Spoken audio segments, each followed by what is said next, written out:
we want to talk about Pesach, and we're not going to talk about matzot or cleaning. We want to talk about more of a deeper meaning behind Pesach that is more connected to my personal life. When we learn Torah, it's very important to know how to connect it to my personal life, to my spiritual growth, and to my avodat Hashem. Because just to learn the Torah and to follow the mitzvot, that's very nice. But I want to know how the Torah practically teaches me to grow. And what is the Torah teaching me? And there's a lot of details in the Torah that one can say it has nothing to do with me. And what is that part of the Torah or holiday got to do with my own personal life? And unfortunately, we all deal with many issues in our private life that usually will cause me to go away from the Torah and the mitzvot. And in theory, that only works in theory. But in theory, people say, oh, if I had a lot of money and I didn't have worries and everything would be good, I will learn Torah and I will do the mitzvot. Well, that only works in theory. Because A, doesn't mean that your if will ever happen. And more than that, I know many people that they're comfortable physically and it still doesn't make them follow the Torah. But more than that, we tend to find ourselves in many personal situations that unfortunately, the reality right now in our generation is that everybody is dealing with a challenge. And the reality is that each and every one of us is dealing with a bundle of challenges. And not too long ago, when I mentioned this fact, then somebody said from the crowd, a challenge? They come in dozens. When a challenge comes, then they come in waves. And we all have challenges. We have challenges with our finance, with our marital status, with relationships, with health, with my own self-growth. Everybody has challenges. If you think you're the only one, then you're not. Everybody's dealing with something, and most people are dealing with at least 20 things. Like I mentioned here, I was here, if I remember, when was it? Last July? Last July.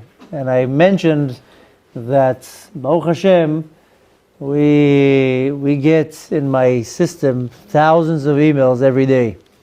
Baruch Hashem, with a very big exposure online, then we have a center, a system, and I literally sometimes we get 2,000-3,000 emails a day.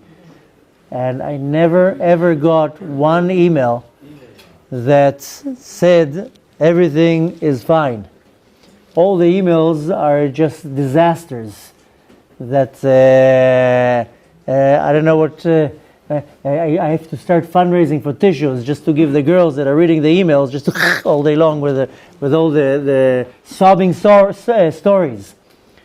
And I never got an email saying, listen, Rabbi Anava, I just wanted to let you know everything is good. So I said this exact same thing here. When I was here in July, there was a lady, I remember she sat over there. She emailed me a day later and she was like, I wanted to tell you everything is good. So the sad reality is that we all face very severe challenges. And some people just take it a little bit with the right proportion, but the sad reality is that we all face challenges. Comes the Torah, and he tells me, besides following the Torah, doing the mitzvot, learning Torah, that's very good, but the Torah has the best advice for everything. And in the Torah, there's also all the hidden secrets, what I need to know in order to better my life. At the end of the day, Hashem is not looking to torture me. Hashem is not looking to put me through hell. Rather, Hashem says, I want you to refine yourself. I want you to grow. Comes the holiday of Pesach and has a lot of deep meanings in it. I mean, most people, you'll tell them the holiday of Pesach, they're like, oh, Pesach, that's cleaning for a month. And going on a diet for a week. And I can't eat food. And it's an annoying holiday because I have to clean the whole house, and then the Leil Seder is like a 5-hour ritual that you can go crazy from boredom, And I mean, that's not what I'm saying, it's what people say. People don't find Pesach such an interesting holiday. They say, okay, Purim's a good one, a lot of treats, a lot of alcohol, parties. Maybe Chanukah, you get all the donuts. Pesach is a hard holiday. But behind the holiday of Pesach is a lot of deeper meanings. And if I know how to prepare myself the right way for the holiday, then I can achieve a lot. And really that's why the holidays they come to prepare me to the next level. And really, we're all seeking the same thing. We all want to be happy. We all want a happier life. And we want to know how to achieve it. Deep down inside, maybe a lot of people on the external part, they pretend they're happy. And when they're sitting in a group of people or in a party or whatever, then there's a lot of fake smiles. But deep down inside, at the end of the night, when the light is closed and the pillow and the cover is over my head, and when I have to deal with my own life, then that's when the sadness or emptiness or void in my life comes up. And the reality is that, and again, not saying chas v'shalom to put anybody on the spot, but most people are not happy. And we want to know how I can be happy. I want to be happy in this world. We are creatures that are designed to go after pleasure and happiness. That's how it is. That's what Hashem wants us to do. And I will constantly go after whatever gives me pleasure. Unfortunately, we're very misguided, so I think what's going to give me pleasure is material things, or another vacation, or a nicer car, or whatever it is, which I don't understand that that's not going to give me physical pleasure. It will give me a taste. But the real pleasure, the real happiness is coming from within. And I want to know how I can become happy. I want to have a much more smoother life. Now comes another factor in my life that everybody suffers from. And if you won't nod your head right now, or you don't quietly agree with me, then this is called denial. But everybody has fears. One person has a fear, how am I going to pay my rent? Another one has a fear, how am I going to overcome my sickness? Another person has a fear, will I ever find my other half? Everybody has fears. We all have fears. They might not come out in such an obvious way, but we're all afraid of something. Very few people are not afraid of anything. And not afraid of challenges, not afraid of failure, not afraid of nothing. That's very few people. Most people are afraid. Now sometimes it goes so much out of hand that it's already affecting the person with actual anxieties and fear and phobias and nightmares and being worried. But the reality is that every person is afraid of something. And I'm not talking about being afraid of a cockroach. I'm being afraid of a challenge. And everybody meets those fears. And again, you concentrate on them when you're focusing on the problem itself. But unfortunately, we all have some type of a fear. And again, when it's in front of a lot of people, then I pretend. We're very good with pretending. We're very good in putting on a show and that everything is fine till I break down. But I want to know how I can live a life of certainty, that I'm not afraid of everything. I'm 100% confident. I have emunah. I'm sure that whatever Hashem wants to happen, that's what's going to happen. And comes this beautiful holiday, and the holiday is preparing me for many things. The general idea of Pesach is going from slavery into freedom. And the slavery is that not necessarily carrying bricks. We're all slaves in one way or another. Some people are a slave to their business and they're there for 18 hours a day.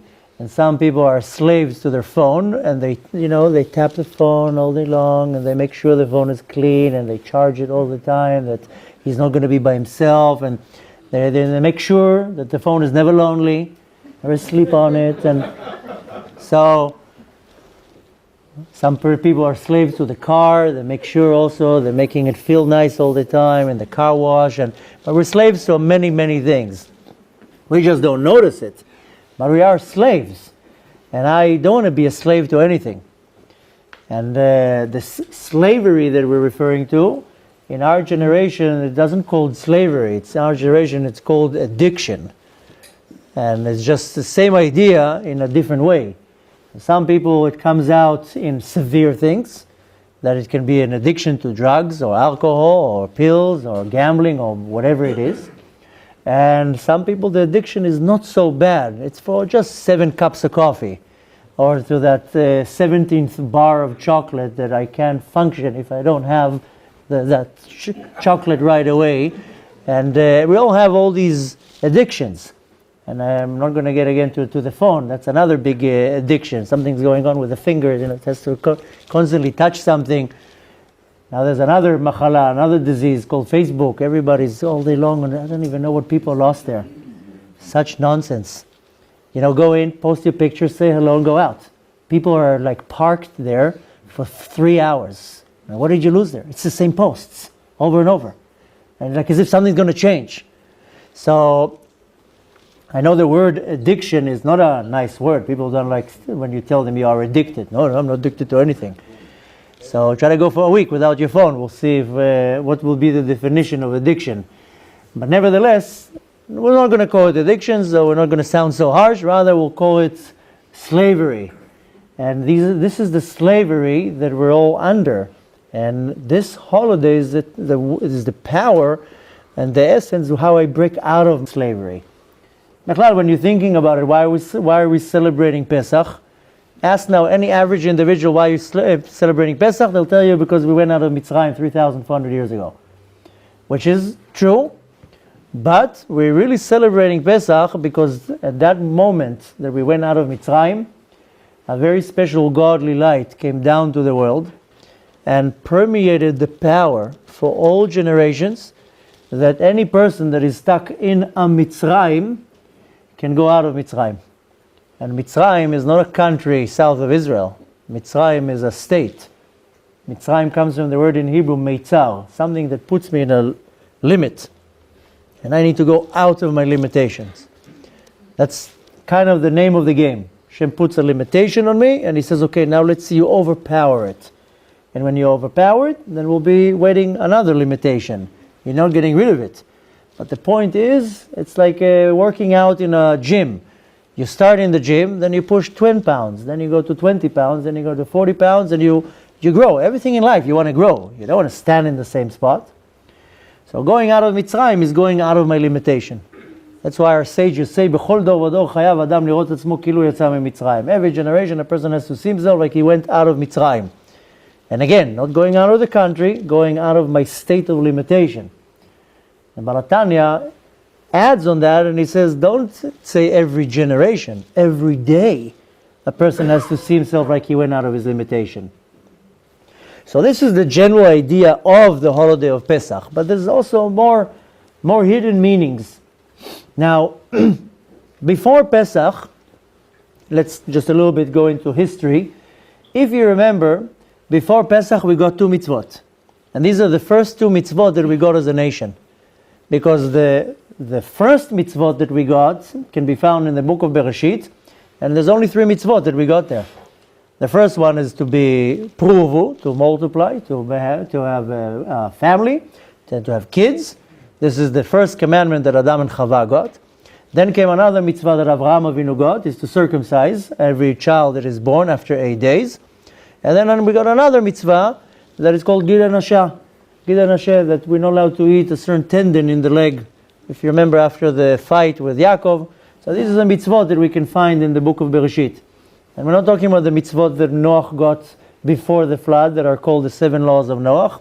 We're referring to the mitzvot that has to do with our specific nation. Because we know there were 6 mitzvot that were given before the flood. And the 7th mitzvah was given after the flood. These are called the 7 laws of Noach. But these are general laws for everybody. For the entire world, entire mankind. Yeah, I'm talking about these 3 mitzvot that are specifically were given to us as a nation. But then comes the book of Bereshit, or book of Shmot, and in Parashat Bo, we're getting another 2 mitzvot that are really the first 2 mitzvot that we got as a nation. And these are the mitzvot that we got right before Pesach. The first one is Kiddush HaChodesh, is sanctifying the month, and the second one is Korban Pesach, is the sacrifice of Pesach. These are the two mitzvot that we got. Now, in these two mitzvot, this Friday, this Shabbat, is Rosh Chodesh Nisan. This is where it all starts. So we really have a good week now to digest what we're going to talk about tonight, so I can start preparing and applying it. But when you're looking at the mitzvah of Rosh Chodesh, it says, the Chodesh Hazeh Lachem, this is the mitzvah that we got as a nation, that we have to sanctify the month. Now, Shabbat, yesterday, after Kriyat Torah, we mentioned in all communities, we did Kiddush HaChodesh, that we're mentioning when is going to be the Molad, when is going to be the birth of the month, and we call it Shabbat Mevarchim, when we're blessing the month.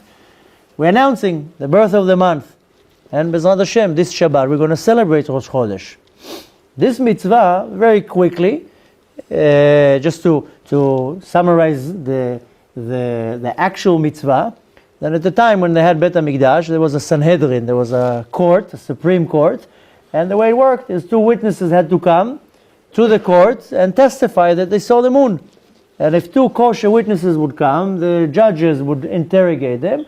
Once they find out that they're kosher, they would sanctify the month. Right away they would send messengers. There's different eras, how it happened. In the beginning they used to light bonfires. Then came a group of people that they used to be going against the Jewish court. So they used to light bonfires all the time, and they used to confuse them. So they started sending messengers. Anyways, no need to go to all the history of what happened here. But this was the mitzvah how they used to sanctify the month. Ironically, they didn't need that. They knew how to calculate the calendars even then. Exactly like we do now. We don't sanctify the month with the moon with the witnesses. We have a calendar, and we know how to do the calculation. Very, very hard calculation. Not a lot of people know how to do it, but nevertheless, even then they knew how to do it. But still, they used the witnesses, the system how to sanctify the month, and that's how they used to lekadesh et HaChodesh, to sanctify the month and decide when will be Rosh Chodesh. Which has a lot of more deeper meaning into it, a very special mitzvah.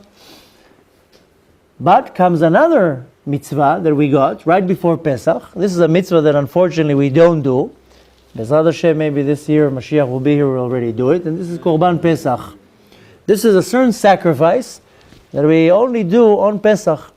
And this, the first time it was ever given, it was a very unique mitzvah. First of all, if we go again by the history of the mitzvah, it came in 4 stages, 4 dates. The first date was Aleph Nisan, the first day of Nisan, when they got commanded of this mitzvah. Then, the 10th of Nisan, they were required to take a sheep or a goat and to tie it to the bed for 4 days. And just imagine their houses full of sheep. They're going to sleep. A sheep is there eating from the straw from their pillow. But nevertheless, on the 10th of Nisan, they had to take the sheep or the goat and tie it to the bed. Then on the 14th day of Nisan, they had to sacrifice it. And on the 15th day of Nisan, they ate it. And that was the order, the first time how they did this mitzvah. And on the 15th day of Nisan, Netzach Hama, right away they pack the bags and they leave. That was the order. Now, these 4 dates, Aleph Nisan, Yud Nisan, Yudalid Nisan, and Tedvav Nisan, in English, the 1st, the 10th, the 14th, the 15th, there's a reason for that. There's a significance why these 4 dates. First, there is a argument in the Talmud in regards to when was the world created. Ask now an average Jew, what is the first month of the year? What will they tell you? Tishrei. Right? You all answer Tishrei. Wrong. It's not the first month, it's the 7th month. Nisan is the first month. And this is even clearly in the Torah, it says about Tishrei that it's the 7th month. And Nisan is called, it says very clearly, this is the first month. There is an argument in the Talmud between Rabbi Yoshua and Rabbi Eliezer. Rabbi Eliezer says that the world was created on Nisan, and on Tishrei, and Rabbi Yoshua says no, the world was created on Nisan. Two arguments between two sages when the world was created. Really, there wasn't a mechloket at all. The Arizal says both of them are right. How come they're both right? Because the physical world was created in Tishrei, but the neshama of the world was only given in Nisan. So for half a year the world was existing, but without a neshama, without a spiritual power that enlivened the world. So both are right. The world was created in Tishrei, but the birthday, so to say, the real, also you can ask the same question. When is the baby born? When is the baby, so to say, created? In the birth date or in the date that is being conceived? One can tell you, no, the real birthday is when he's conceived. When you want to go and calculate based, on the dates of the child, it's more accurate to know information about the neshama by the date that the child was conceived, not the date that he was born. Most of the world, when it comes to astrology and signs, they go by the date that the child was born. The Zohar explains, no, if you know the night that the child was conceived, you'll get much more detailed information about the neshama. But nevertheless, the world was created on Tishrei, and on Nisan came the neshama. This comes to teach us something that most people don't pay attention to, but you know that on Zayin Nisan is the first Shabbat that was ever celebrated. So that's technically when you're thinking, that's when the time that the world got its neshama.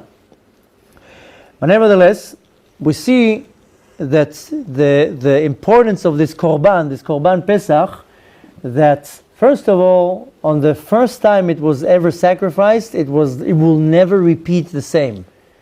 Even after that, when they continued doing this Korban, the sacrifice, it wasn't like the first year. Because in the first year, they actually already were commanded on the first. They took it on the 10th. And years after that, they didn't have to do it. They just took it on the 14th and sacrificed it. And needless to say, that on the night between the 14th and the 15th was the first Leil Seder that was ever done in history. They did Leil Seder. Al matzot umerorim tochelo. That's exactly what we're doing now. That's what they did the first night. And in the morning, of course, they packed the bags and they left.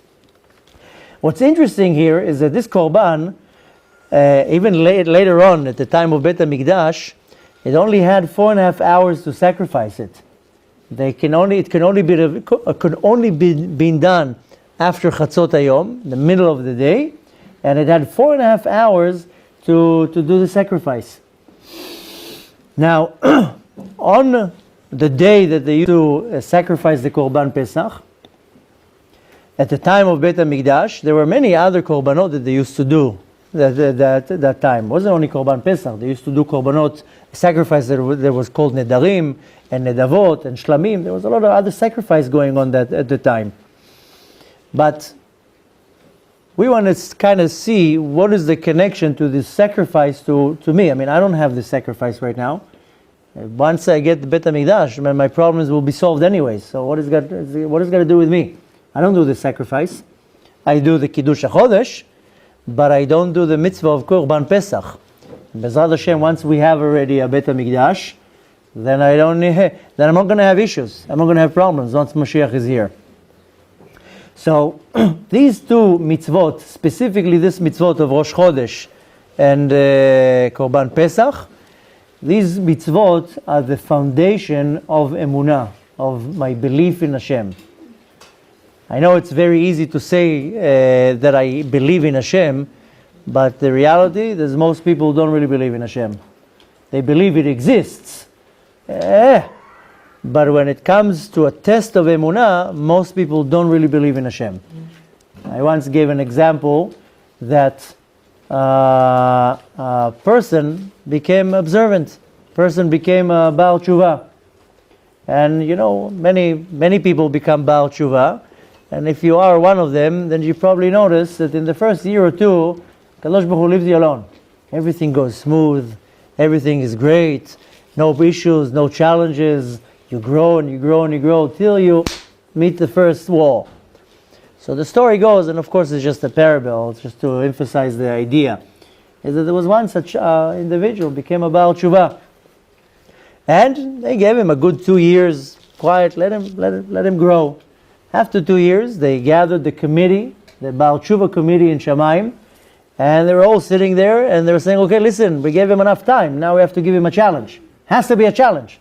Okay, so one of the members of the committee raised their hand, how about we just send him a beautiful woman to tempt him? They're like, we do it to all of them. It's a common one. Let's give him something interesting. Okay, they came up with all these ideas, till one of them says, listen, he's a rookie, he's a new one, let's just give him a test with money. Everybody has to go to the test with money. Okay, all in favor, okay. The next day, this innocent poor guy loses $5. He puts a smile on his face. Baruch Hashem, Hakol Letova. Everything is good. Hashem is amazing. Everything that Hashem does is for the good. Kaparat avonot. This is atonement for my sins. And he's dancing all the way home. Wow. Everybody in the heavenly committee, they're rising those notes, the 9.9, 9.8, 10. They're all cheering to him. He passed the test with flying colors. Okay, one of the members of the committee says, what, you're testing him with $5? Bump it up. Okay, so the next day he loses $50. Smile on his face, Baruch Hashem, Hakol Letova, everything is good, Hashem is amazing, Kaparat Avonot, it's just amazing, he's dancing, he's happy, everybody's like, wow, look at how much emunah he has belief in Hashem, unbelievable. The same member of the committee says, come on guys, you're testing him with $50. Give him bump it up. The next day he loses $50,000. Come on. 50,000. Suddenly nothing is letova. Hashem is not so great. This is not kaparat avonot. This is not fair. I did tshuva. I don't deserve this. There's no God. I don't believe in God anymore. Suddenly the emunah went out of the window. Just a few more digits to the last. Suddenly there's no emunah. It went down to the toilet. So that's us. That you ask an average individual, you believe in God? Of course I believe in God. You believe in God till you get the first challenge that you can't handle. Suddenly, where's God? Where did he go? I don't see him anymore. This is not letovah. This is not for good. Our sages say everything that Hashem does, he does for the good. But this is not good for me. $50,000, that's not good for me right now. So you inflate the test, suddenly the level of emunah goes down. So we are called ktanei emunah. We are called that we have a little bit of emunah. When something is easy, it's easy for me to believe. When I'm pressed to the wall, when I'm single for 10 years, this is how much emunah I have already. I already tried everything. I have tried all the solution, and I can't find. So I'm losing my faith. Now the foundation of faith is hidden in these two mitzvot of Kiddush HaChodesh and Korban Pesach. This is where the faith lies down. This is the yesod, the foundation of this mitzvah. Now, we know, based on our sages, that Rosh Chodesh is a very auspicious time, and Latid Lavo, in the future, Rosh Chodesh will become higher level than festivals. Because the essence, the shoresh, the root of Rosh Chodesh is coming from a higher place than the three festivals. So Rosh Chodesh is a very unique time because Rosh Chodesh is the foundation of emunah. And I have to kind of analyze in my life, where am I holding in regards to emunah? Because emunah is everything. If you believe in something, you'll do anything. You'll go through walls. Our sages, some of them were able to go through walls. Some of our sages were able to bring people back from the dead. There's stories in the Gemara and many other places what our sages were able to do, only because they had emunah. And the ones who have emunah, they can do anything they want. The reason why we don't do things, why we fail, is because we don't have emunah. Try to walk through the wall now. Most likely you're not going to be able to go through the wall. You know why? Because you believe that you're not going to be able to go through the wall. You actually believe that the wall exists.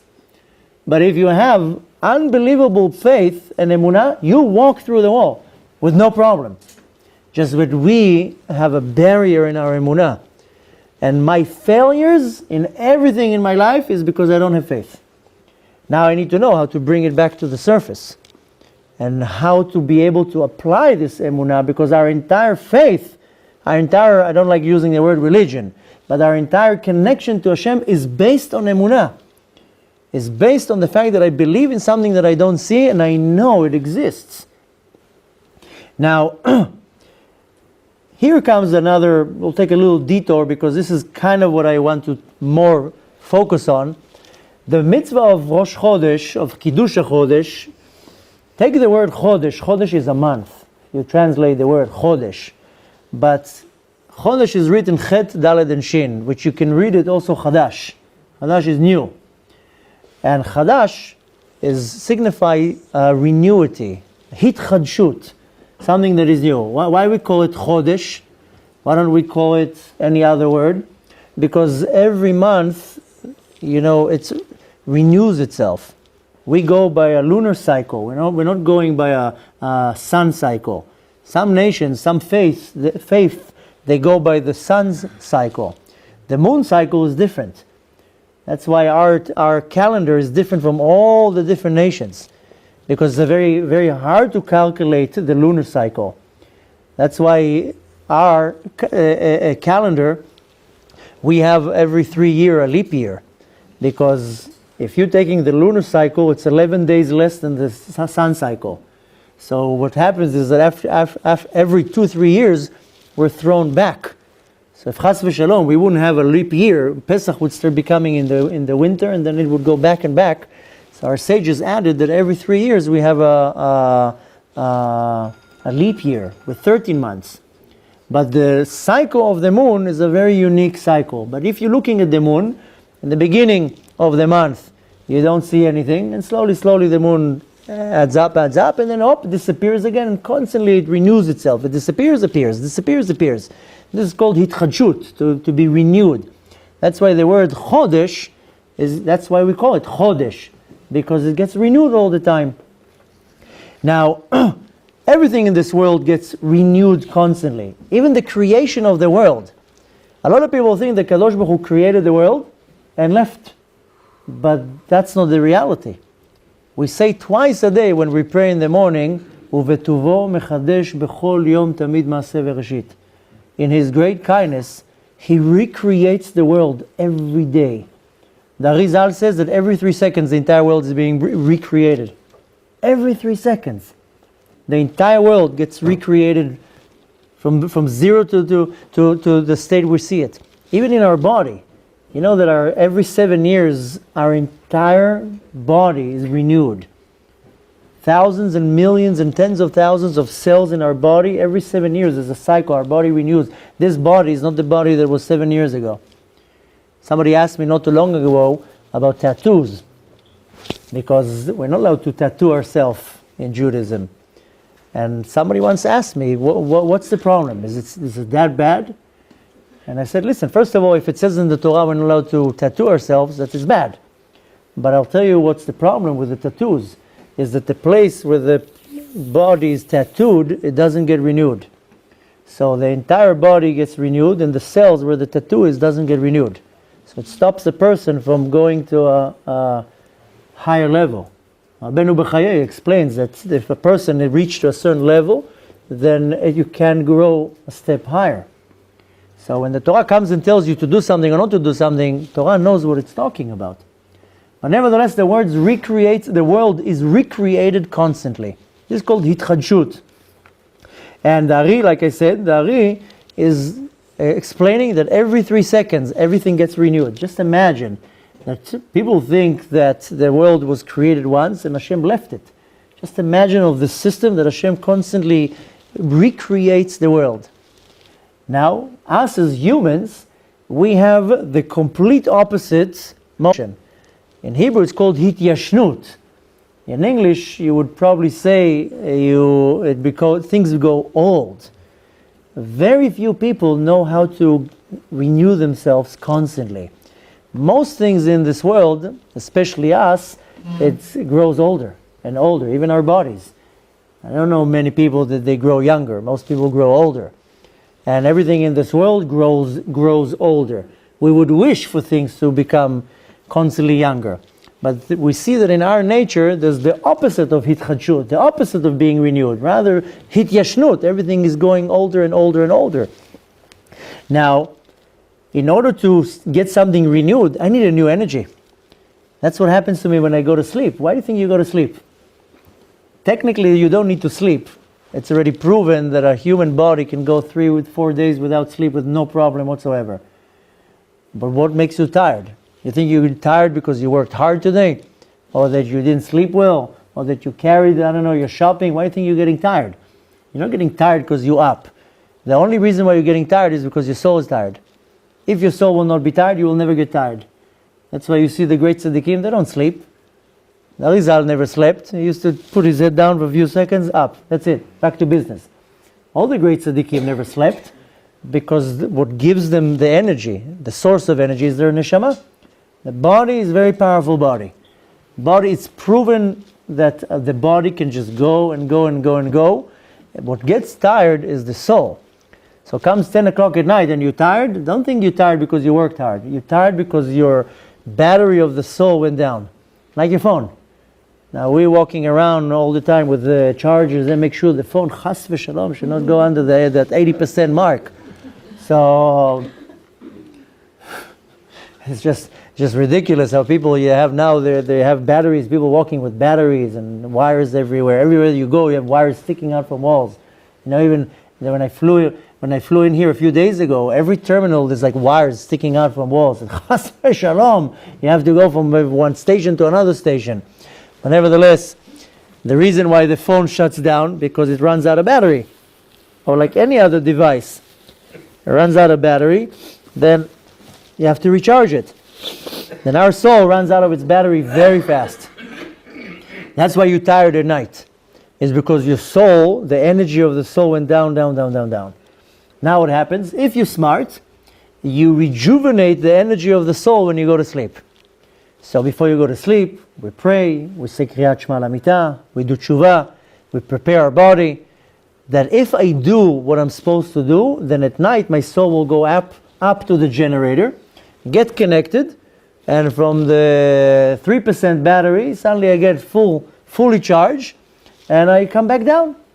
Now, some chargers, I don't know if you noticed, they do a quick charge, and you charge your phone within 5 minutes, and some chargers, it can take you 5 hours, it doesn't charge. Same thing here. Some people go to sleep, after 2 hours, they wake up, back to business. And some people, they sleep for 12 hours, and they wake up like as if like a truck hit them. So, and then again, I didn't sleep good. Why do you think you didn't sleep good? Because your soul was flying in the universe somewhere. Probably some angels were playing football with it. And that's what happens. Now if I know how to clean my soul at night, then at night my soul will go up, out of my body, go back to the spiritual generator, to its source, get plugged in, recharge, then I wake up in the morning. Kochot mechudashim, my powers are brand new. Most people, they wake up in the morning, it's renewed power. Where did you get that power from? Most people don't. Most people wake up, the alarm rings, with a fancy move. They go like this to the alarm, to the snooze, and then the other arm pulls the blanket this direction. And most people, they wake up in the morning with the energy is not so boosting. And that's only because the soul didn't get charged. If you know how to feed your soul, you will get charged. You'll wake up in the morning, after 2-3 hours, you'll be fully charged. So I generate energy, and I need to rejuvenate my soul when it's losing energy. The soul loses energy when I start sinning. If I sin, then it loses all the energy. It goes out of my system. There's a reason why the Torah is very particular about a group of mitzvot that I have to do, positive mitzvot, and there's a group of mitzvot of sins that I'm not allowed to do. It's negative mitzvot. The Torah is the most wisest guide that any human being can have. It's telling me what to do, what not to do. I will do what the Torah tells me, I'll be fine. Once I'm starting to open all my valves, then all the energy starts flowing out. And needless to say, that's when then I lose my energy. Now, like I said, the world has a concept of renewing itself, hitchadshut, but I have a deficiency that I'm losing that I have what's called hityashnut, it's becoming older. Now, we see the big difference between us as adults and young people. Take now a little child, and let's say, just for the sake of the example, he will fall and get hurt. Oh, a whole tantrum, screaming, crying, and all you need to do is pull up a lollipop. Suddenly, he forgot that he got hurt. And you see that sometimes with kids when they fight. They can fight, they want to kill each other. Then within 5 minutes, the peace, they forgot. They will go back to normal. This is called hitchadshut. This is called that right away, whatever it was, passed, and I renewed the situation. That's it, back to normal. With adults, if they fight, 50 years it takes them to make peace. Because one little fight. You see, that's why the difference between adults and kids. Kids are actually coming to show to me how I'm supposed to be. I take things so personal and so deep that it takes me weeks and years to get over things. And that's only because the emotion that is applied is this hityashnut, going older than becoming new. Very few people, they really know how to rejuvenate their energy, how to renew their energy, how to completely ignore what passed and then to renew a new energy. If you know how to do it, then your life is constantly in growth. Instead of going backwards, then you constantly go forward. Now, basically saying in other words that I constantly need to restart the engine. And this is, again, giving the example of going to sleep. Every day I have to go to sleep. I don't know many people that say, you know what, I think today I'm going to skip my sleep, and let me just stay up tonight. Most people, they can't wait for the moment that they're going to sleep because they need their powers rejuvenated. But certain things that I'm not willing to give over. And one of them is my sleep. But I need to know that my motion in life is constantly to renew itself. Constantly I have to bring myself to a point of starting again. This is called להתחיל מההתחלה. Okay, I finished something, now let me start again. Most people, when they meet the situation that I have to start again, again, another challenge, again I have to do it. But that's the motion of life. Every day you start all over again. You wake up in the morning, you need to start all over again. Really, when you're thinking about it, many people, when they wake up in the morning, they don't have energy. They don't want to feel like dealing with their life.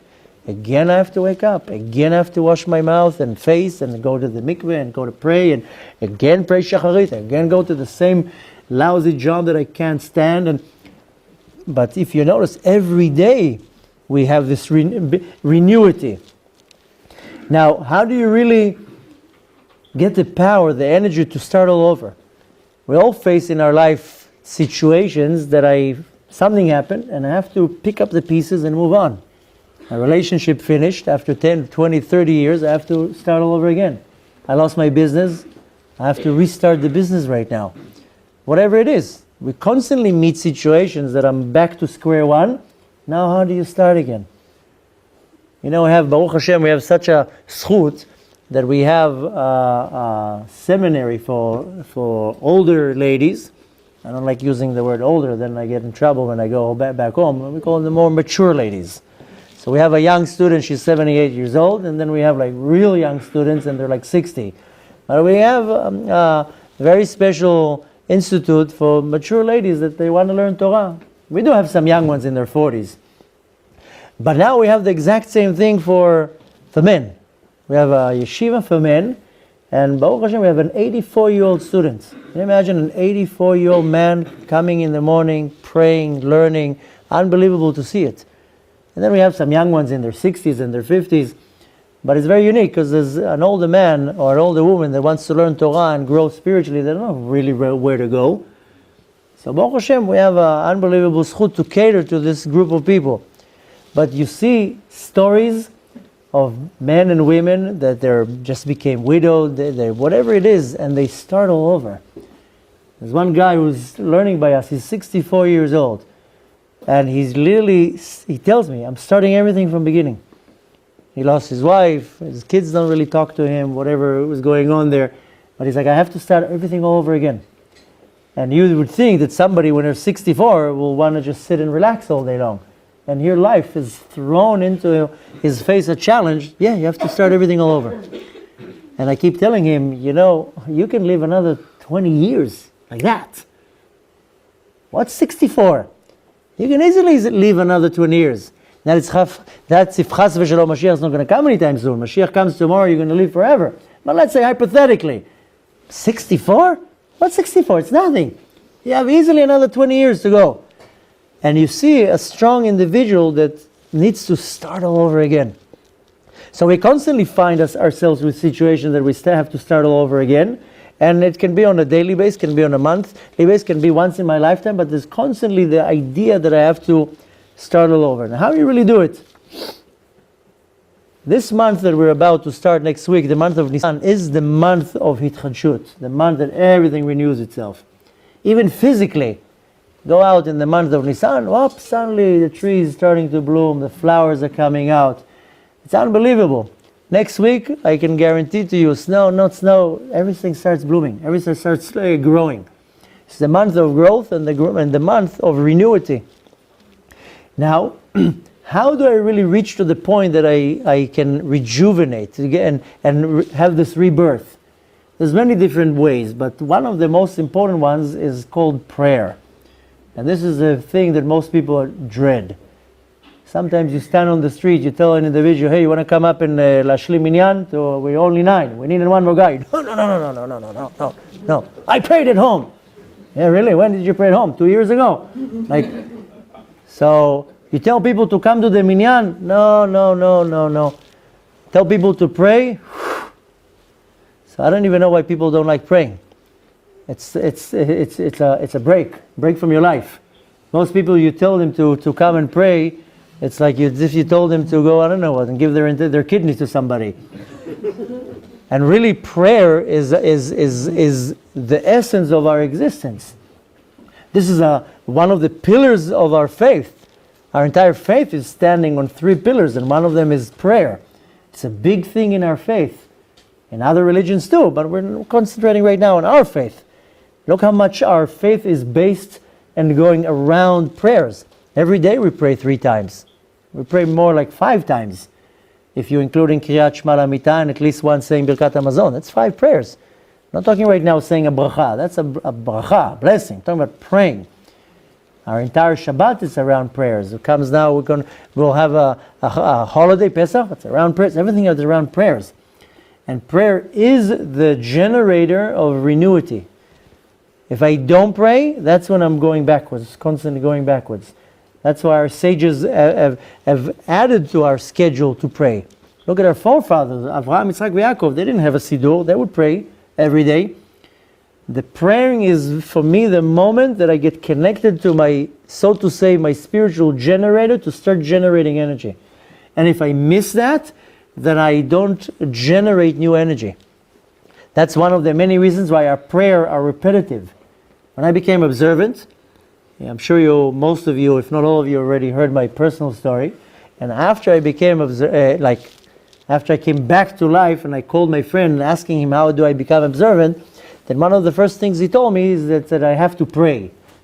And I was like, okay. And when do we pray? On Rosh Hashanah? He told me, no, every day. Every day?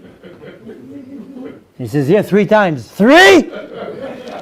1 is not enough. So that came to me as a shock. 3 times a day, they have to read the same text. Well, they can't come with new books. Can't be like some colorful prayers here. Like every day is the same thing. Took me years for the idea to resonate that I have to say the same text every day. Why couldn't our sages make it a little bit more interesting, like stories? And every time I will be, shocked and surprised every day. That there's a reason why it repeats itself. Because the idea of the prayer is to generate the energy of renewity. So one of the most powerful things is prayer. And if you don't pray, then you're missing a very big part in rejuvenating your energy. And that's why most people have such a Yetzer Hara with praying, because they don't want to pray. The Yetzer Hara doesn't want you to renew your energy. He wants you to go backwards. He wants you to get away from your source. So if you have to take something at least from tonight, then you have to understand how important prayers are. And you know what? Yes, so you start by doing it without really feeling it. And you start by doing even if you don't understand so much or without being excited. Trust me, most people don't get excited when they pray. Very few people, they really get into it and they get excited. Most people don't. Well, this is one thing. The next thing is that, like what I was talking about, is that we have to have emunah. We don't have much emunah. Emunah is faith and belief in Hashem. Most people, when it comes to a little challenge, they lose their emunah. And the Kadosh Baruch Hu on purpose puts me through challenges to test my emunah, to test my belief. He wants to see how much I do believe. And I have to build my emunah. Now the thing is that when I fail, then my emunah goes with it. And the Kadosh Baruch Hu makes sure that I fail a lot. Why?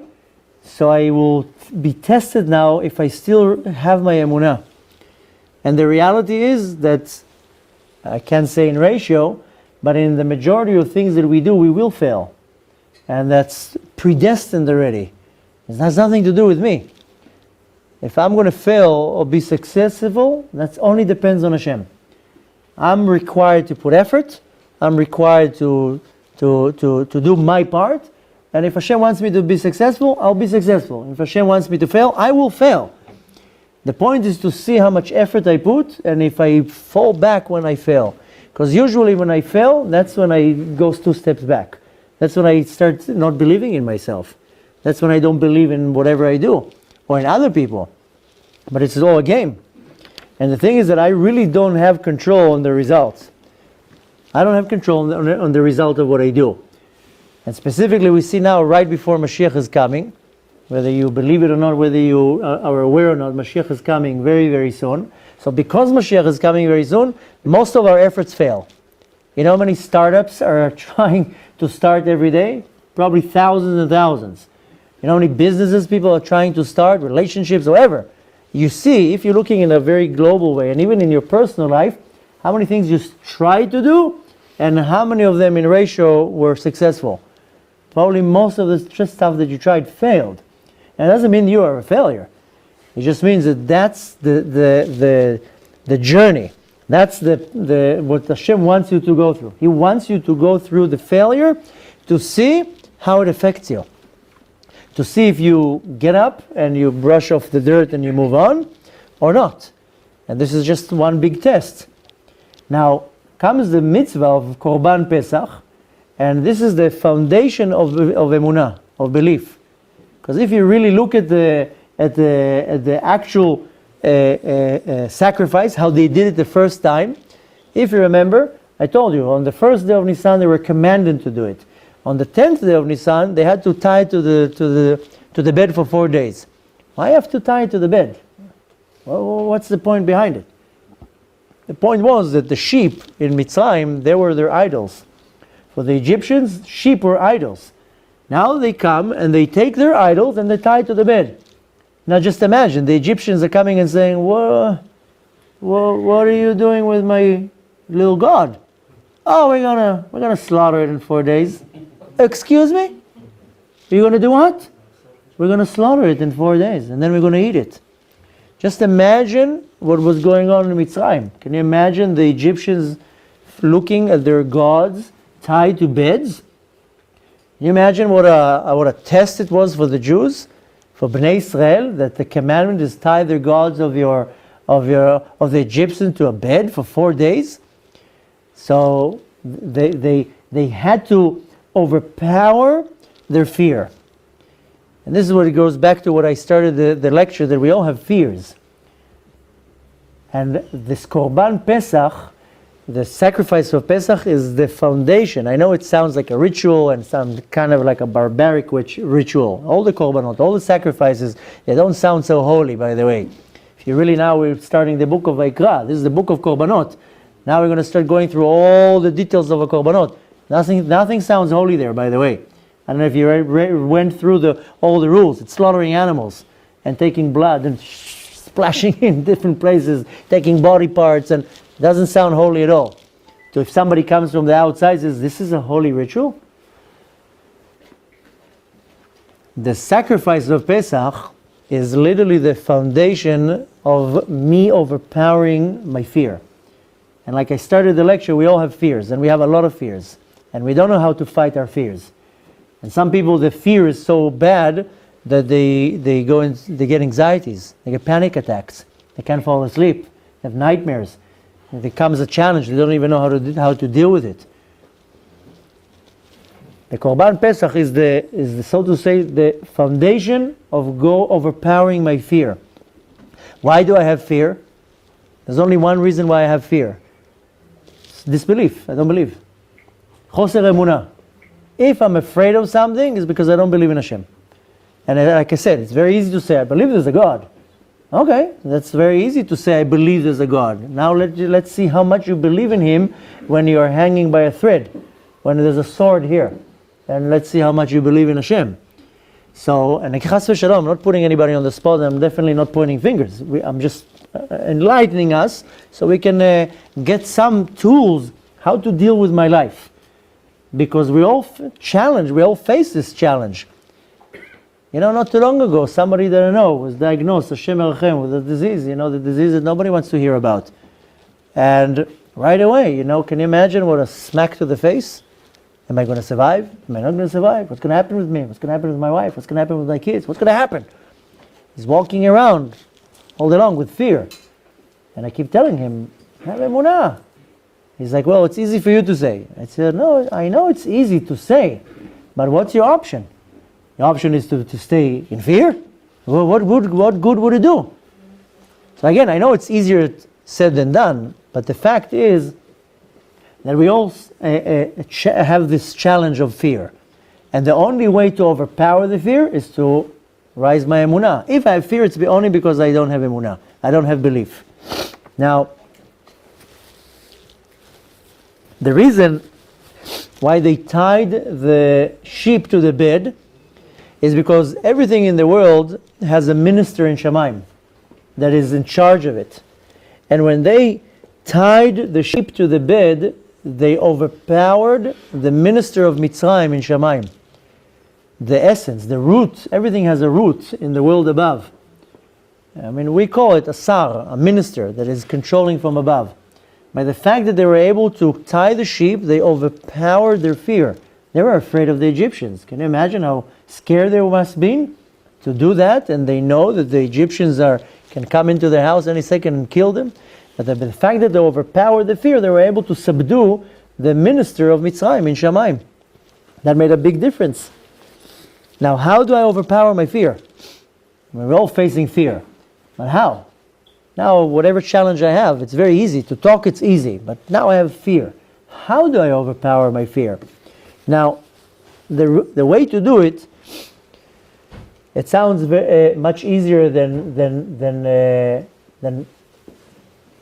any other solution. But believe it or not, to overpower my fear is when I really look at myself and I do a self-assessment. I make an analogy of my behavior. Most people, they don't do that. We call it in Hebrew, cheshbon nefesh. That I look into myself and I'm making an evaluation. Technically, you have to do it every hour.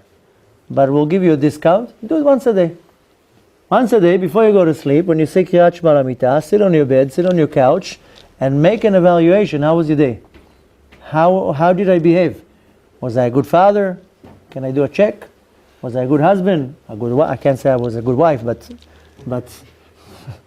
was I a good husband? Was I a good father? Was I a good Jew? Did I behave today the right way? When somebody said something, was my reaction the right way? This is called cheshbon nefesh, that I have to go through my entire day and make an account. How am I behaving? Now, if I don't do that, I will never refine myself. Person that wants to grow spiritually and emotionally and mentally and physically, you have to make an account. You have a business. How do you grow your business? You have an accountant. And the accountant comes and tells you, you spending too much money here, maybe cut the budget over here, spend some money over here. That's why you pay an accountant a lot of money to make your taxes, to make your calculations. You have to be a spiritual accountant.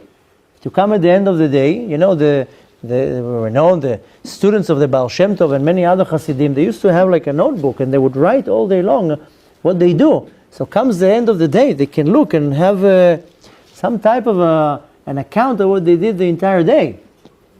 We have to do it too. If I'm not going to do it, I will never grow. Now, when I really observe my own behavior, believe it or not, that's what moves fear. Why? Because I check my midot, my attributes. I have good midot and I have bad midot, good attributes, bad attributes, character traits. And when I focus on what I do, then I know how to eliminate the bad and empower the good. And when I constantly put myself under a test, this removes fear from me. Now, more than that, of course, if Chas v'Shalom I have fear to something, our sages tell us, pray to the Kadosh Baruch Hu. Don't pray to the Kadosh Baruch Hu to make you win the lottery. I saw now the lottery is like $300 million, right?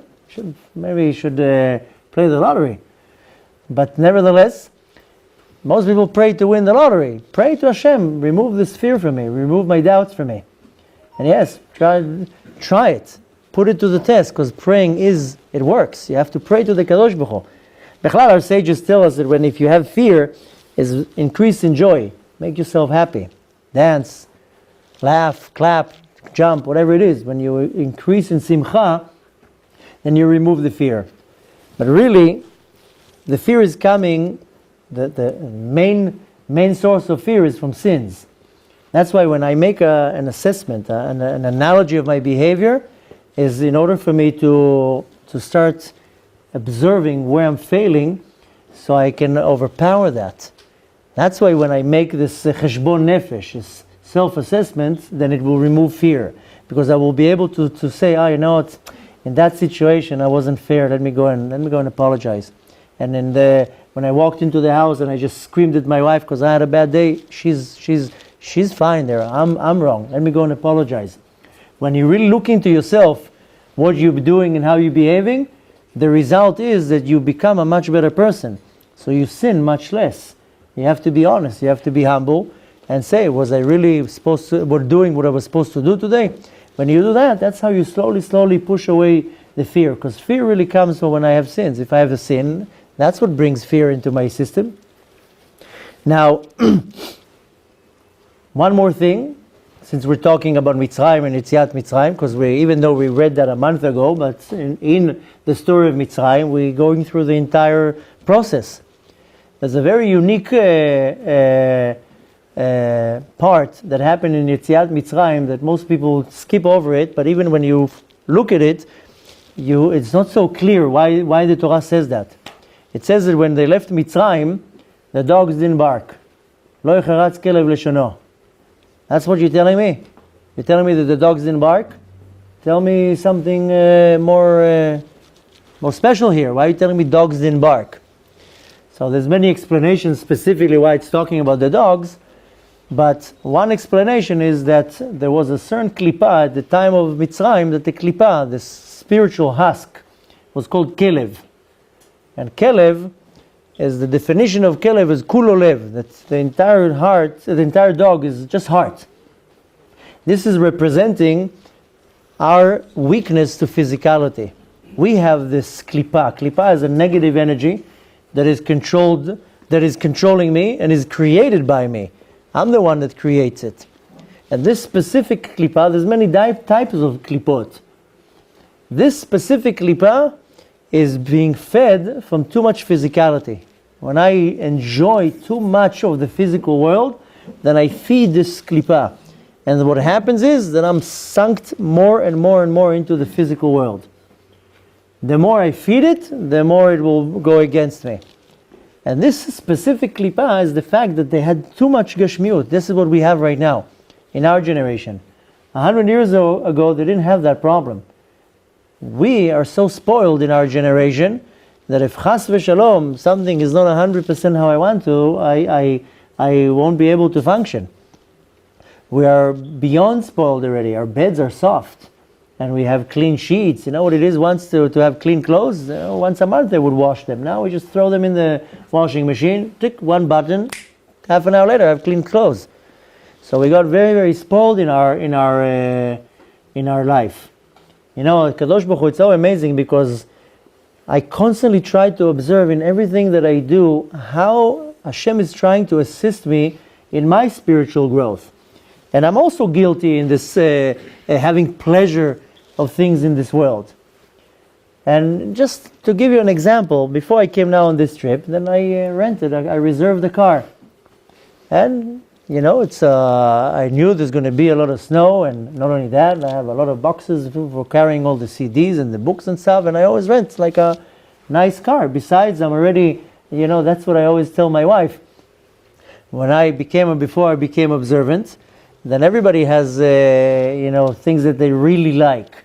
So I have, unfortunately, big Yetzer Hara with cars. I loved fancy cars. That was my thing. My wife always used to joke that I would go with her in the street. She was like, you know what I like about you? Men, when they go in the street and they see a pretty woman, they look at her. She's like, you look at cars. She's like, I don't care. I'm happy with walking you in the streets. You know, other men, they turn around to look at the pretty lady. You like see a car, you're like drooling, like look at those wheels. She was like, okay, look at the car. It's okay, you can look at cars. So I told my wife not too long ago, she was like, I was complaining that I don't like these trips. I don't like going all these tours. She was like, why don't you like it? You know, you fly, you're by yourself, you don't have to deal with the kids, you get hosted in different places. And I told her, I don't like it. I just don't like it. I don't sleep in my own bed, and I do miss my kids, and I do miss my wife, and I miss my life. So she was like, there must be at least one thing that you like in these trips. So I told her, yeah, I rent a nice car. So I told her, yeah, I get to rent a nice car. In Israel, you know, the cars in Israel, they're by default, they're small and small and messed up cars. So I told her, yeah, so I spoil myself and I rent a nice car. Okay, Hashem has very, very funny sense of humor. So I reserved now a car. And when I came out, I don't know, if I landed on Wednesday. This is another funny thing. I booked the flight, everything was very last minute. 2 days before the flight, one of my students calls me and he tells me, did you see that there's a blizzard coming to New York? And I tell him, well, I wasn't expecting anything else. Wherever I go, has to be some type of a natural disaster. I mean, it has to be, I don't know, some nuclear bombing, earthquake, tsunami. It can't be that I'm going to go somewhere and everything will be smooth. So every trip that I have, last trip, I got stuck in the hurricane in Miami. From all places, I'm stuck in the middle of a grade 4, 5, a category 5 hurricane, and I'm in the middle. So he tells me there's going to be a storm in New York. I said, listen, I'm not expecting anything else. I wasn't thinking I'm going to have good weather. The joke was that before we took off, I got like 500 text messages. Are you sure you're coming? Because all the flights are canceled. And I went to the desk, the El Al desk. I told them, is this flight still going? Yeah, we're going. You know, the Israelis are like, we're going.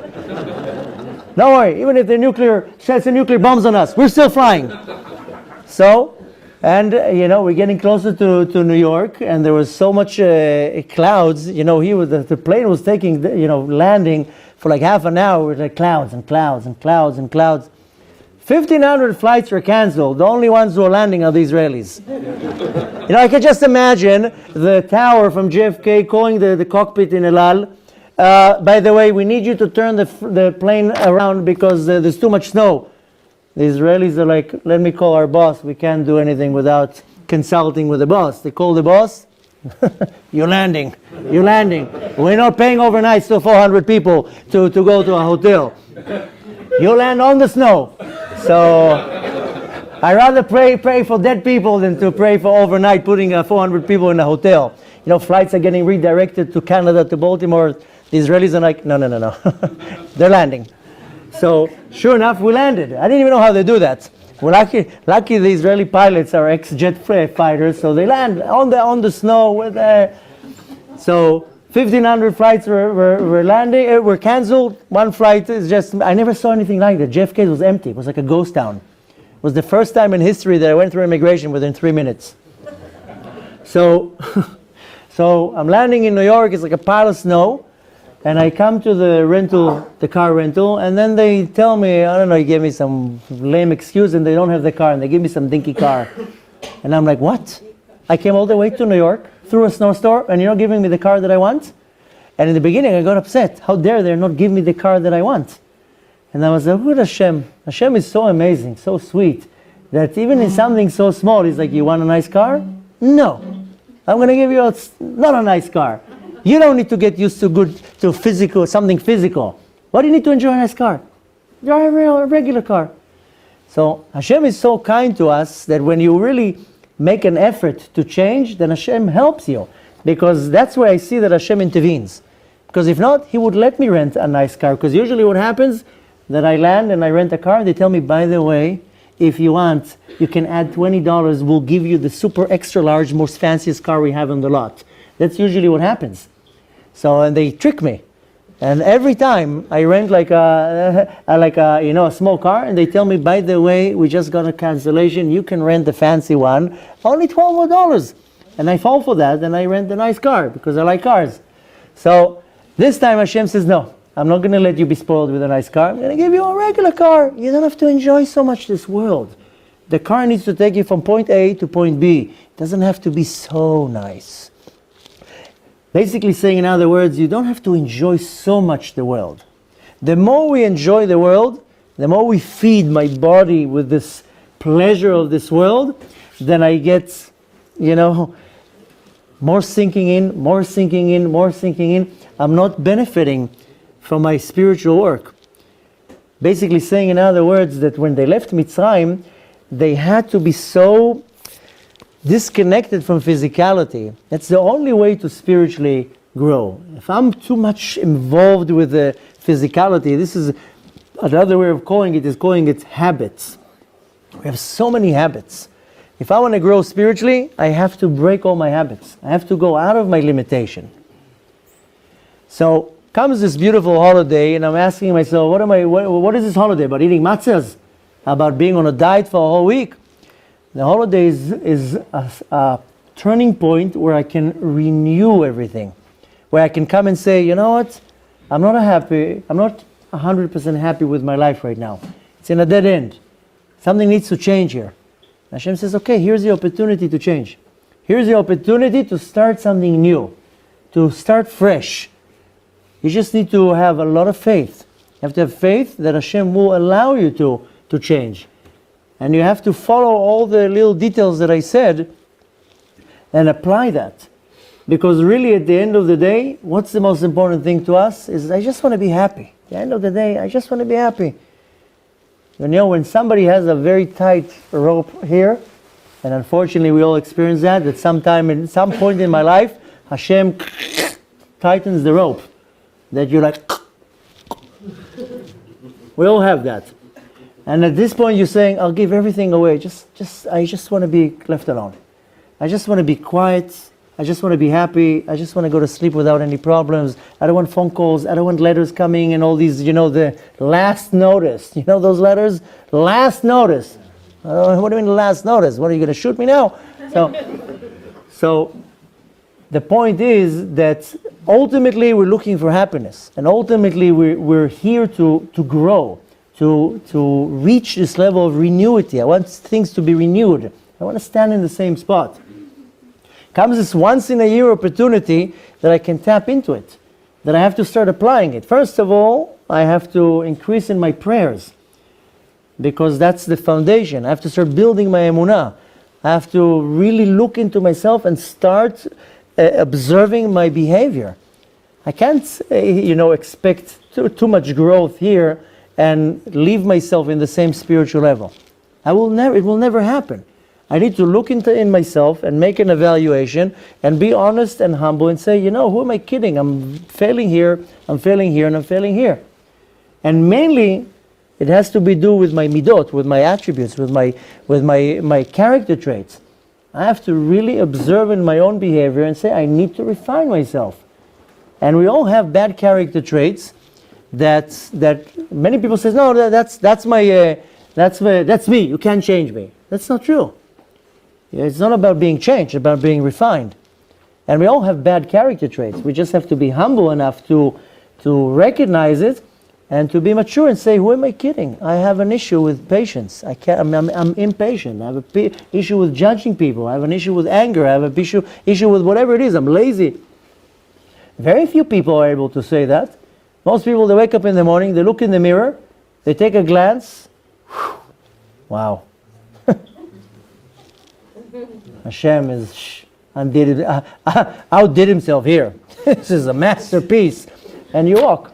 Most people, they look in the mirror, they're like, okay, this is God's gift to the world. I mean, if you want to see what's perfection, put this picture and, in the dictionary next to perfection, this is it. Very few people looking in the mirror and saying, who am I kidding? I lie, I cheat, I judge, I slander, I do so many things. I have to know how to look in myself and say, listen, I'm not that great. I need to know where to refine myself. When I really look inside myself and I start working on myself, and needless to say, if I start working on myself, then I sin much less, then I start removing all this doubt and disbelief and fear from my life. You shouldn't live in any other way but happiness and secure in the Kadosh Baruch Hu and have bitachon, have secure in Hashem. Why should anybody live in fear? And why should everybody live in uncertainty and be in a state of sadness? This is not what Hashem is intending to us. But Hashem says, listen, it depends on you. You have to do something here. You have to take your life to the next step. I can't do it for you. You have to do it. And I have to understand that I want to grow to the next level. Now I have an opportunity. I have now a week to digest everything that I said. So the video will go online probably tonight or tomorrow. Maybe the next day. Go and look at it another 3-4 times. Write down your notes. And start saying, okay, comes Rosh Chodesh Nisan, next Shabbat. What am I doing to change in my life? Or what am I doing in my life that I should grow and grow and grow? That, 2 weeks later comes Leil Seder. This is my jackpot. This is my spiritual Black Friday. That I can tap into this godly light. All I need to do is follow the Leil Seder. That's what you need to do. I mean, when we clean all the chametz, when we clean our house, yes, we have to clean the leaven from our house. We can't own or see or eat chametz. But the majority of the cleaning is more spiritual. And I have to clean the chametz from within me. My chametz is my ego. And when I know how to lower my ego, then I will see my own faults. When I see my own faults, I know how to correct them. I know how to correct them. I'll start closing all these holes that all this junk is coming in. Needless to say, I'll start becoming a little bit more happier. I have a little bit more security in the Kadosh Baruch Hu, and I slowly grow. It all boils down to how much I'm lowering myself. But if I follow everything one step after the other, comes the Leil Seder, all I need to do is follow the Leil Seder. There's a lot of mystical reasons behind everything that we do. This is not a ritual to make you bored. And I tap into this unbelievable energy that takes me the entire year, will sustain in me this energy. It's called Hitchadshut. Just remember the name. Renew it is. Being renewed. We constantly need that. I need to be able to, when I finish my day, summarize my day. That's why we say Kriyat Shema L'Amidah. I mean, there's many reasons why we do that. But it's to summarize the day. So I can make a quick summary of the day.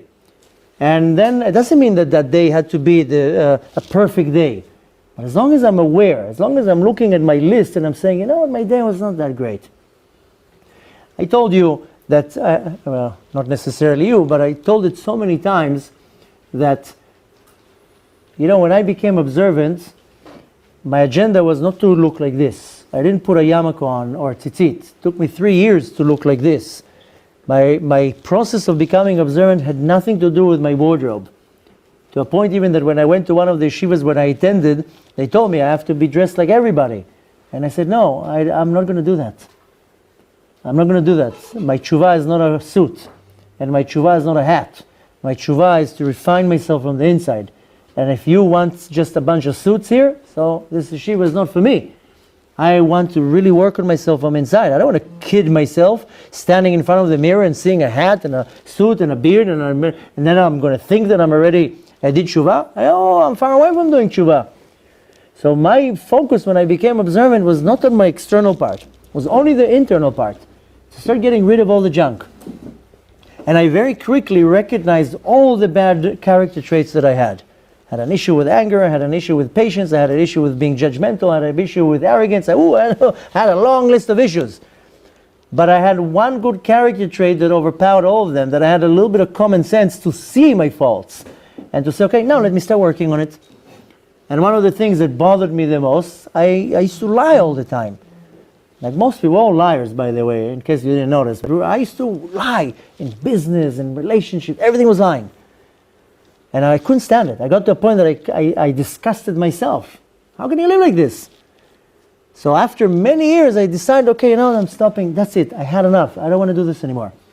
Came Yom Kippur. I took the opportunity to make a decision. I came home after Yom Kippur. My wife and me are sitting having a cup of tea. I'm asking her, no, you have a resolution? I mean, we don't use the word resolution, we use the word hachlata, a decision. Yeah, she's like, I decided to do this, I decided to do that. She tells me, what's your hachlata, what's your decision? I told her, I decided to stop lying. I mean, you? You don't lie? I mean, I look already like this. This is like 6, 7 years ago. She was like, you don't lie. I told her, oh, well, I lie. She was like, really, you lie? I said, well, I lie to you. She was like, really? I told her, and more than that, I lie to many other people. And worse than that, I lie to Hashem. And worst of all that, I lie to myself. All the time. And I decided to put a stop to this disease. And I went and bought a little notebook. It cost me 99 cents. And every time that I lied, I wrote the lie and the hour of the day. And when came Kriyat Shema L'Amita and I would sit and read my prayer, I would open this notebook and see a page full of lies. And nonsense. Not that I tricked somebody out of their $1 million fortune. Nonsense. We don't even notice how much lies are coming out of our mouth all day long. You know, how many times somebody calls you and you're on your way to an appointment and they tell you, when are you there? You're looking at the GPS. The GPS shows you 20 minutes. I'm there in 5 minutes. No, you're not. You're there in 20 minutes. Why did you say they're in 5? What, do you think the person will somehow go into some type of amnesia and he will forget that 20 minutes ago you said 5 minutes? What do you think, people are stupid? Just say, I left late. I'm going to be there in 20 minutes. Sometimes, people call you, where are you? I'm at the mall. You're not. So I noticed how much junk is coming out of my mouth. How do you spiritually grow when you're stuck in some habit? It doesn't mean you're a bad person. Don't think for 1 second I'm telling you you're bad. I'm just telling you we just get stuck on these bad habits. But the system was that I used to make a list and I would look at it. I would make an account. And you know what? I would say, okay, I have now here 40 lies. Tomorrow, let's try to do it 38. And the next day will be 36. And the next day will be 34. And when you start working on yourself, you're refining yourself. When you are aware of the situation, 90% of the tshuva is already done. If you're in denial, how are you going to refine yourself? How are you going to grow? And it's like a loop, it's a dead end. Why do you think people are depressed and sad and anxiety and fears? They dig their own hole. They're standing in their own hole that they dug. So the point is I'm not here pointing fingers to chas v'shalom, try to put somebody down. It's the complete opposite. It's to bring awareness and how to get out of this situation. In order to conclude, it all depends how you're going out of this door tonight.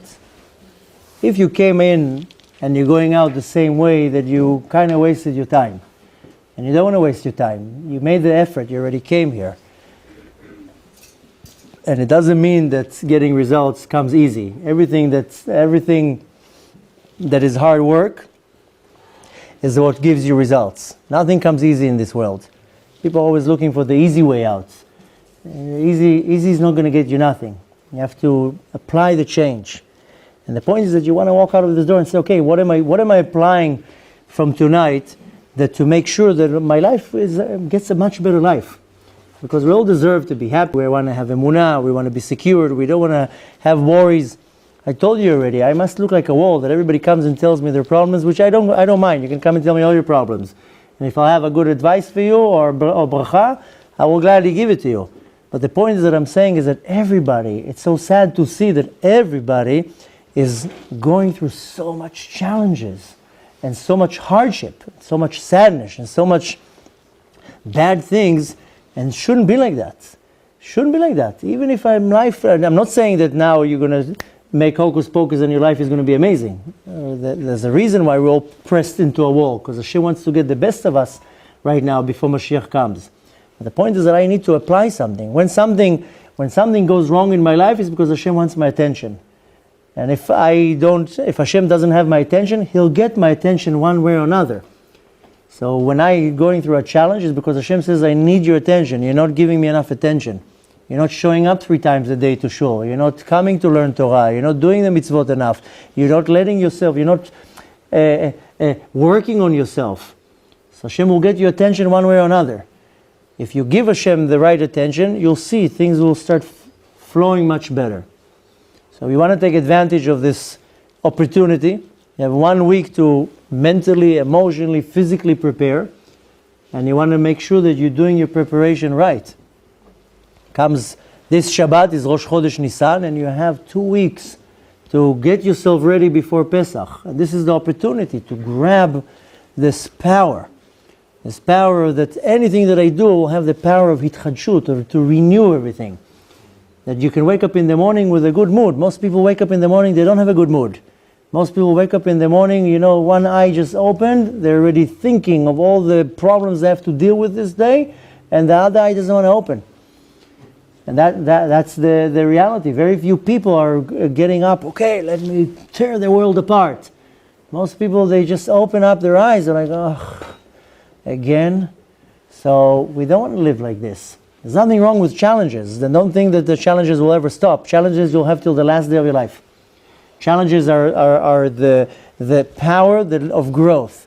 If you go now to a gym and you'll get the best gym ever, pay the best money you can for the best gym, but you come and sit there on the bench like this, nothing will happen. You need to push, you need resistance.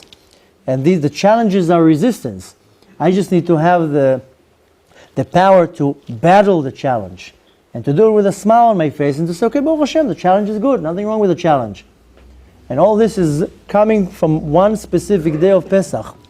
And our sages say the preparation to the mitzvah sometimes is more important than the mitzvah itself. So we got to make sure that we're preparing. And you have the opportunity to apply it or not. And B'ezrat Hashem, you apply it, then we can meet after Pesach, and maybe I'll get some positive emails of people tell me, okay, life is not that bad after all. So B'ezrat Hashem, all that's left is to wish you to have a great success in everything that you do, and that you should apply everything that we talked about into your life so you can benefit from it, that you can grow spiritually, and that Hashem should bless you and Bichlal, the entire Am Yisrael, that we should merit to go out of our own Mitzrayim, to go out of our own exile, to go out of our own limitations, to a life of fulfillment and joy and happiness and success and health, and everything that we wish for ourselves should come easy, should come in happiness and besimcha. It says the only way to go out of exile is besimcha, ki besimcha tetzeu v'shalom tuvalun. You have to bring simcha into my life. And the simcha is only going to come when my neshama is happy. And neshama is happy is when it does what it's supposed to do. B'ezrat Hashem, we should all merit to go out of our own Mitzrayim, to go out of our own limitation, to reach the level of happiness and success that we wish for. And B'ezrat Hashem should have a kosher and happy Pesach, and B'ezrat Hashem should meet you all in Eretz Yisrael very soon.